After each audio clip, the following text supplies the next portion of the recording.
What is happening, pretty people? A little chit chat with T Row. It's Friday. You made it to the end of the week, and hopefully, you made it to all 5 of my 10-minute webinars talking about T Row F bombs from average to asset. 10 steps to move from average to asset. Well, if you were with me the last couple of days, I've gone through all the F bombs that I put in this book that have actually changed my life over the last 5 to 10 years.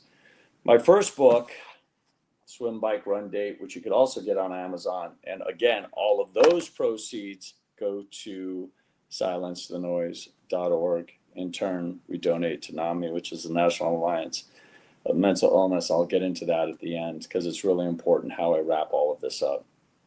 See, on the screen is a QR code, which will take you right to Amazon to pick up your copy of the book. The outpour of support has been absolutely amazing. And I think I've shared with you some of the comments, that have actually made me have been entertaining for me. And that was, T-Roy, I ordered your book on Amazon. I also ordered a box of crayons because I figured it was a coloring book. T-Roy, I had no idea that you knew how to read, let alone write a book. The comments were absolutely entertaining and funny. And then the serious ones that came in, some really close friends of mine, and I talked about friends earlier in the week that talked about, holy shit, dude, you really put it all out there. And I did. I put it all out there because so many of us make bad choices and mistakes in life, and sometimes we try to hide from it.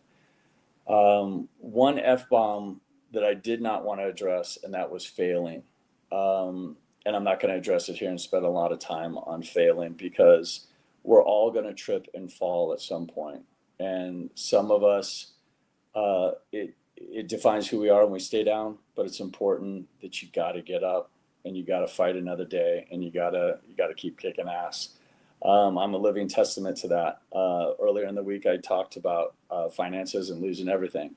And most guys my age are thinking about retirement, not thinking about rebuilding their life. So sometimes you take chances, so you win some and you learn some, and I'm definitely learning. So there, Yoda has spoken. And now what I'm going to do is I'm going to get into the final F-bombs. And what we're going to get into here is, the first one is firearms. Then we're going to get into faith over fear, fear and focus over fear, and then we're going to end it with forgiveness. So I really want to get into firearms right now. Having spent 25 years in Los Angeles, I never really had the need or saw the need to have a firearm. I was never a big hunter. I grew up with guns. My dad was in the military, and Mark and Matt, years ahead of me, grabbed some firearms. They grabbed handguns, and they grabbed some shotguns. And, those guys are hunters, and those guys would go out. It never appealed to me. But in 2020, in the summer of 2020, living in Los Angeles, we had civil unrest that all revolved around COVID and the George Floyd issues. Don't want to get into that. BLM was pretty hot, and we started to see a lot of racial tensions. The riots that took place in Santa Monica were literally right out my front door. Walking distance, they were robbing, looting, and vandalizing stores. I had the foresight that morning to say, holy shit, this might get a little ugly. So I actually called my brother and said, dude, I need to borrow one of your handguns. He gave me a handgun. In the early morning, I came back, and I had a loaded gun on my coffee table, and I was like, holy shit, this is where we're at right now. So I moved to Texas, and they don't have a conceal and carry, and they're a red state, very wide open. And when they have signs up that said no trespassing, they meant it. So I ended up picking up a handgun, and I ended up going to the firing range, and I met some of the most incredible people that you could possibly imagine. A lot of them military, a lot of them law enforcement. And I can promise you right now, I'm probably leaning towards a little political side. These are the men and women that would never go into a school and shoot up a school. These are the people that would run into a school to protect those that are being shot at. So firearms are super important.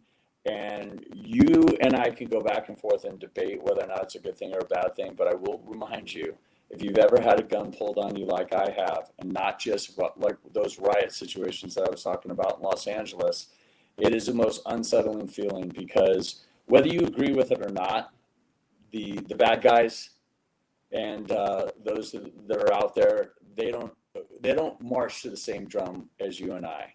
The rules and laws don't apply to them. So the last thing I'm going to leave you with firearms, it's better to have it and not need it than need it and not have it. So be smart about having a firearm. If you're going to get one, take a safety course, go to the firing range, work with a gun master that can really show you how to fire that gun, how to clean it, and how to make sure that weapon can never be taken from you and used against you. That's all I'm going to say about firearms. Now I'm going to get into fear over focus. This is a tricky one, because I lived a good majority of my life in fear, and I'm sure you can attest to it. If you take a minute to think about the decisions you made in your life, a lot of that revolves around fear. Whether to take a job, whether to leave a job, whether to break up with somebody, whether to get married, whether to get divorced. A lot of us stay in the pocket a little bit too long out of fear.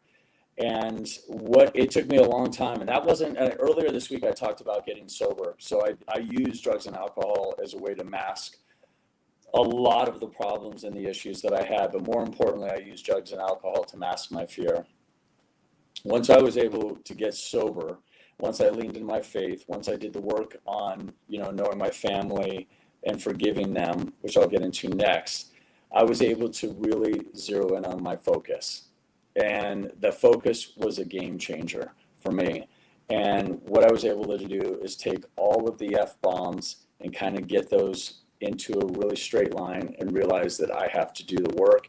And one by one, I chipped away at it. Family, of faith, family, friends, fuel, et cetera, and I was able to use focus to really straighten my shit out, and I couldn't be happier than where I am today. Lastly, what I want to talk about, how I brought all of these F-bombs together, it comes down to forgiveness. It was unbelievable how much I disliked myself, hence the drugs and alcohol, hence the lying, hence the gaslighting. I didn't like myself very much, and consequently, I took it out on a lot of people.